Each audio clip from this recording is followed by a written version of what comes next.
kabaye we inka ya burakarasha turi kubigenda bitera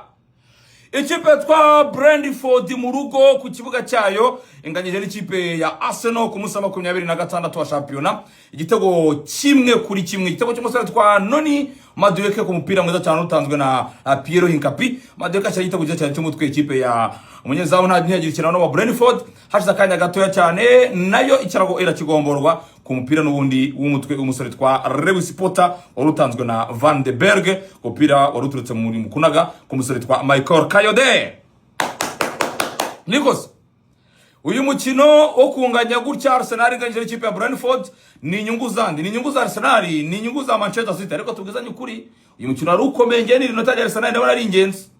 nkurikije ukuntu umukino wagendaga nkurikije agatuza kare karimo nkurikije Brentford ukuntu yatakaga nkibitse ko Brentford yatakaga cyane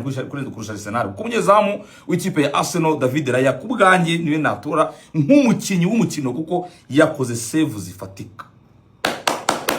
n'umusore twa Declan Rice n'abasore bakinyeza cyane ariko kwa n'ikipe ya Brentford bafite umuntu witwa Dango Watarani ni kimasa pe nubwo witwa Igor Thiago yaragera tu buryo bwinshi ariko Brentford mu rwego ragaragara ko ari ikipe igoye cyane ari nota rimwe ngiye kubwanya n'umukunzi wa Mayi n'umukunzi wa Arsenal iri nota rimwe ngiye nari nezero kandi narigishimira niko abakunzi baganazi mwese tuganire iri nota rimwe nagari ingenzi muri komera mashini muri kunze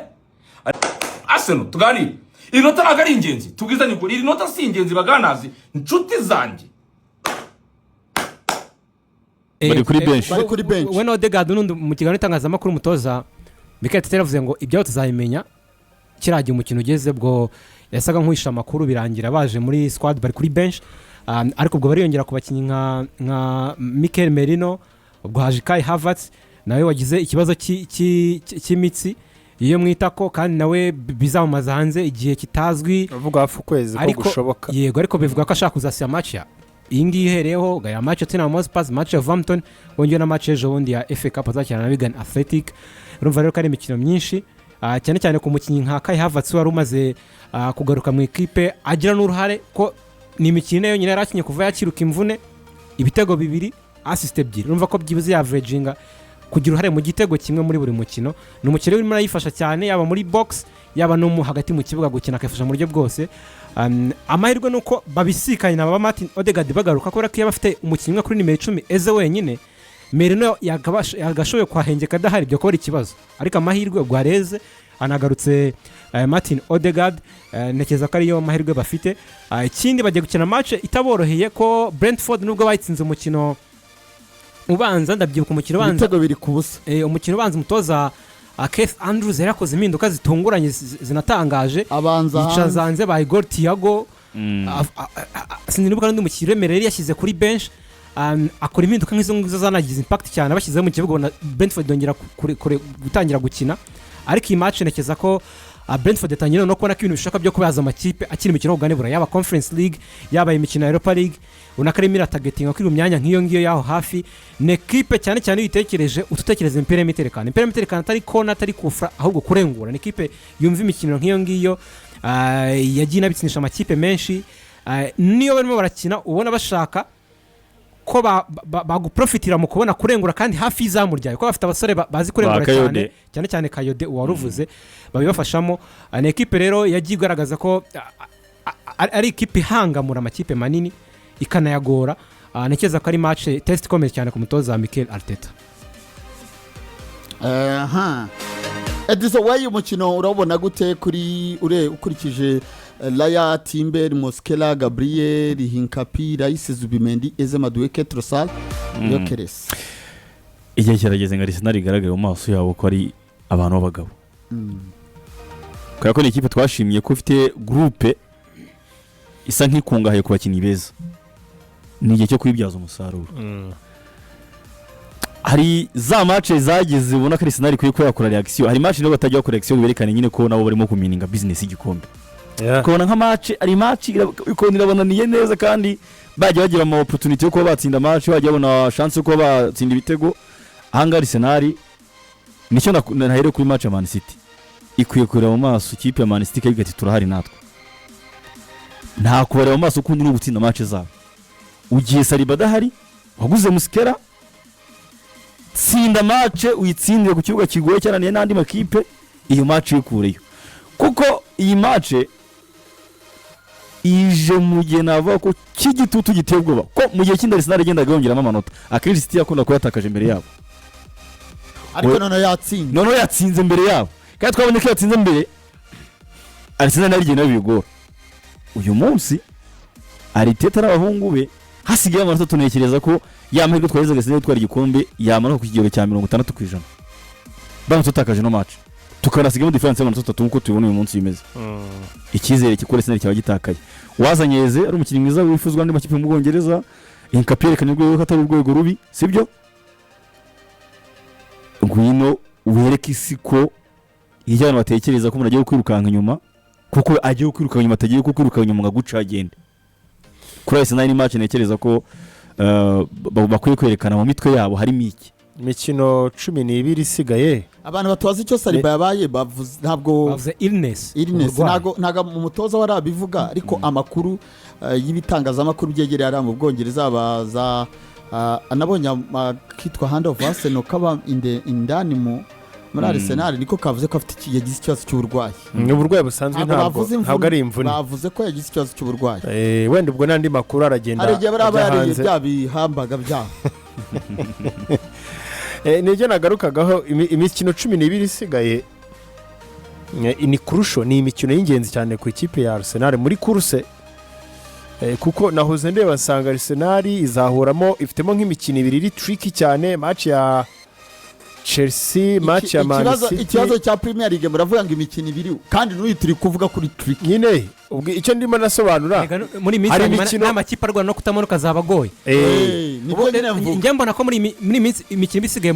shampiyona igeze ahangaha match yose bigoye ujya no gukina na Wolves ubona ishaka kuva muri iyo myanya nubwo bigoye ikaza ikakwitunira nibyo navugaga kuri yarigaritse se none se mwanya Southampton yaramanutse ni equipe yari ikubise kandi yaramanutse Southampton yayiteye ibitego bangije 3-3 izo ngero ni nyinshi bangije 3-3 icyo gihe Arsenal ivuye inyuma y'ishu Southampton yamaze kumanuka igihe bitaniye ukasa igiye kumanuka ifata Tottenham ikubita 5 oya hari icyo nge naba Tottenham icyo gihe yashaka kurangiza imbere Arsenal bita byanga none se Manchester ni kubisa Arsenal ni kubise ahubwo nabonye ni kubise Tottenham na Fulham ni kubise Fulham West Ham igenda ntiyanze kwa West Ham n'ibyo ahubwo nabonye mu minsi ya nyuma izi kipe ziba zimanuka ziba zindwa mubi ziba zirwana baranga yakora umufuka yatwara yo navugaga ino mikino 12 isigaye ni race yiri decisive ku gikombe niba Arsenal yaratanze byayo mu mikino 25 isigaye urono nicyo gihe cyo kumaximiza kuko ubu champion igeze kuri psychological battle ni gihe kisaba experience gisaba ibyemezo ku mutoza bisaba ko umukino ujera afunze details zose afata icyemezo mu by'ukuri bitakwiye ko yamera nk'ukibeshyaho ni imikino isigaye hahandi ikwiye guprova maturité mu by'ukuri ko ihari muri squad ya equipe n'ibyemezo bya Mikel Arteta mwe mu bigarutseho mu kanya kuko ariko ibaze nka Arsenal itakaje kuri Brentford Man City hasigaye 3 bazihurira nibaza ko mu mutwe Arsenal yaba natwe twicanga ko tubifata nakubwiye ku kigero cya 60%. Indi version yo kuvuga igikombe kigaroneho hari izindi nyingo zine zo kuganirwaho sasa ni cyasha cyane byaba binahaye match mu by'ukuri ntavuze byinshi ni match aganya ku ikipe Arsenal kugira ngo wereke abantu koko nicyo gitutu nawe umaze kugera ku rwego rwo kutangira kukimanaginga niba ukina City yatsinze wowe urone ugeze ku rwego rwo kwimanaginga gute squad yawe koko ni muri buze gukina muri peritiribemu takazamu mukava mu buryo bwawe mwakinagamo kubera ko City yatsinze ntago ro watwara igikombe ikipe mu gihataniye ikotse igitutu nawe ukagera ku mukino ugatangira kugaragaza ko mu by'ukuri psychological batangiye kwangirika aha rero niho psychological battle ibitangiye hanyuma ibindi abantu bakazayibara game by game amahirwe bafite kuri izi mvune bagize nuko nabonye uburyo Arteta yubatse equipe abakinnyi babuza kenshi akunda gusanga abasimbura baba batanga ibishoboka byose yamaze kubaka equipe ku buryo uvuyemo abenshi 90% ndetse nkeya we na nka Rice mubona ko adatanga nk'ibye